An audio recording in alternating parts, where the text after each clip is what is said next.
ഒരു കാര്യം ഞാൻ ഇപ്പോൾ പറയാമേ. നേരത്തെ ഒരു തവണ ഹോസ്പിറ്റലിൽ പോയ കഥ ഞാൻ പറഞ്ഞിട്ടുണ്ടായിരുന്നു. ഇന്നാണ് റിസൾട്ട് കിട്ടുന്നത്, അതൊന്ന് ഡോക്ടറെ കാണിക്കണം. അരമണിക്കൂർ മുന്നേ അവിടെ ചെന്നെങ്കിലും കത്തിയടി കാരണം ഞങ്ങളുടെ റിസൾട്ട് മേടിക്കാൻ മറന്നുപോയി. ഡോക്ടർ വിളിച്ച് അകത്ത് കയറ്റിയിട്ട് റിസൾട്ട് ചോദിച്ചപ്പോഴാണ് അത് മറന്നെന്നുള്ള കാര്യം ഓർത്ത് നേരെ ഓടിച്ചെന്ന് റിസൾട്ട് വാങ്ങിയിട്ട് ഞങ്ങളുടേതായിട്ടുള്ള രീതിയിൽ ഞങ്ങളത് നോക്കിക്കൊണ്ടിരിക്കുകയാണ്. ഇനി അവൾ ഡോക്ടറിനെ കണ്ടിട്ട് ഇറങ്ങി വരണം, എന്താണ് പ്രശ്നമെന്ന് അറിയാൻ വേണ്ടി. ഇറങ്ങി വന്നിട്ട് ബാക്കി അവൾ പറഞ്ഞ് കേൾപ്പിക്കുവേ. പഴയ ലിസ്റ്റ് ഇതിൻ്റെ അകത്തെല്ലാം 6 ദിവസം ഉണ്ടായിരുന്നു, ഇതിലതില്ല. ബി കോളം ഫ്രീ ആയി. ഇവിടെ ഈ സൈഡിലും ഈ രണ്ടിടത്ത് 6 ദിവസം ഉണ്ടായിരുന്നു. കണ്ടോ, 6 ദിവസം. ഇതിപ്പോൾ ഒറ്റ കോളം ഫ്രീ ആയി. രണ്ടിലും ഒറ്റ കോളം പ്രൊഫഷനേ ഉള്ളൂ. എല്ലാത്തിൻ്റെ ഓരോ പോർഷൻ ക്ലിയർ ആയിട്ടുണ്ട്. ഇനി ഓരോ പോർഷൻ ഉണ്ട്.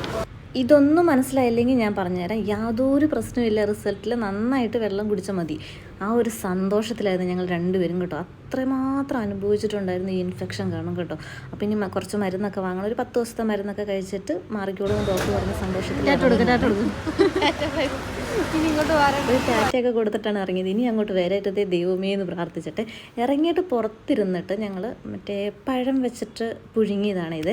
അത് കഴിച്ചു. ഞാൻ ആദ്യമായിട്ടാണ് ഇത് കുമ്പിള്, പഴം വെച്ച് പുഴുങ്ങിയ കുമ്പിള് ഞാൻ ആദ്യമായിട്ടാണ് ഇത് കഴിക്കുന്നത്.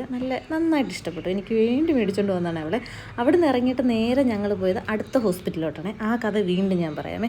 ഞങ്ങളിങ്ങനെ വരുന്ന വഴിക്ക് കലൂർ വെച്ച് ഞങ്ങൾക്ക് ചെറിയൊരു ആക്സിഡൻറ്റ് ഉണ്ടായേ. അവിടെ കാലിന് ചെറിയൊരു മുറിവും പറ്റി, വണ്ടിക്കും ചെറിയൊരു ചതവ് പറ്റിയിട്ടുണ്ട്. നേരെ ആ ചേട്ടനോട് കാര്യങ്ങളൊക്കെ പറഞ്ഞിട്ട് പുള്ളി വണ്ടി പോലും നിർത്താതെ പോയെന്നേ, ഒന്ന് നോക്കുക പോലും ചെയ്തില്ല കേട്ടോ. എന്തൊരു മനുഷ്യനാണെന്നറിയോ, ഒന്ന് നോക്കുക പോലും ചെയ്തില്ല. അവിടെ കാലിന് മുറിവ് പറ്റിയെന്ന് പറഞ്ഞിട്ട് പോലും ആൾ ശ്രദ്ധിക്കാതെ പോയി. അപ്പോൾ നേരെ നമ്മൾ അടുത്തുള്ള സ്റ്റേഷനിൽ പോയി, കടവന്ത്ര സ്റ്റേഷനിൽ ചെന്ന് കാര്യങ്ങൾ പറഞ്ഞു. അപ്പോൾ നമുക്ക് കലൂർ വെച്ച് ആക്സിഡൻറ്റ് നടന്നുകൊണ്ട് നേരെ കലൂർ ചെല്ലാൻ പറഞ്ഞു. അപ്പം ഇനി കലൂരല്ല, നോർത്ത് സ്റ്റേഷനിൽ ചെന്ന് കൊടുക്കണമെന്ന് പറഞ്ഞു. അപ്പോൾ നോർത്ത് സ്റ്റേഷനിൽ പോകുന്നതിന് മുന്നേ ഹോസ്പിറ്റലിൽ കയറി ജസ്റ്റ് ഒന്ന് കാണിച്ചേക്കാൻ പറഞ്ഞിട്ടുണ്ട്. അപ്പോൾ നേരെ നമ്മൾ ഗവൺമെൻറ് ഹോസ്പിറ്റലിൽ പോയി അവിടെ ചെന്നിട്ട് അവിടെ കാലൊക്കെ കാണിച്ചു, ഡോക്ടറെ കാണിച്ചു. കുഴപ്പമൊന്നുമില്ല, ഇടിച്ചതിൻ്റെ വേദനയൊക്കെ ഉണ്ടാക്കി കുറച്ച് ബ്ലഡൊക്കെ വന്നിട്ടുണ്ട്. അതൊക്കെ നല്ല വിഷമമായിരുന്നു കേട്ടോ. പിന്നെ അവിടെ നേരെ ഞങ്ങൾ നോർത്ത് സ്റ്റേഷനിൽ ചെന്ന് അവിടെ നിന്ന് ഒരു കംപ്ലയിൻ്റ് ഒക്കെ കൊടുത്തിട്ട് അവിടെ നിന്ന് ഇറങ്ങി സുരേഷ് ചേട്ടൻ്റെ കടയിൽ വന്നിട്ട് 2 മുട്ട ബജിയും ചായ എനിക്കും കട്ടൻ ചായ ആക്കണേ, അതൊക്കെ കുടിച്ചിട്ട് ഇങ്ങനെ ഇരിക്കുകയാണ്.